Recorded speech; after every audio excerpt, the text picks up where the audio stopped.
மாமனுக்கே நிதி கொடுத்தவர். மாமனாரு பெருமாள், மாமியாரு மகாலட்சுமி தாயார். ஆண்டியாக இருக்க வேண்டிய அவசியம் அவனுக்கு இல்லை. ஆண்டி கோலத்துல இருக்கிறான்.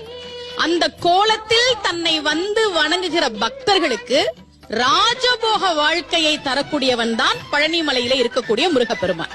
காலையில ஆண்டியா இருப்பார். 6 மணிக்கு பழனி முருகன் கோவில்ல 6 மணிக்கு இந்த விஸ்வரூப தரிசனம் முடிஞ்ச பிறகு வரக்கூடிய கோலம் ஆண்டி கோலம். சாயந்தரம் ராஜ அலங்காரத்துல காட்சி தருவார். என்ன தெரியுமா? நீ காலையில பொடி நடையா ஒண்ணுமே இல்லாம என் கோவிலுக்கு வந்தாலும் அன்றைக்கு மாலைக்குள்ளேயே உன் வாழ்க்கையில் ஒரு மிகப்பெரிய மாற்றத்தை நான் நிகழ்த்தி காட்டுவேன்றதா ராஜ அலங்காரம்.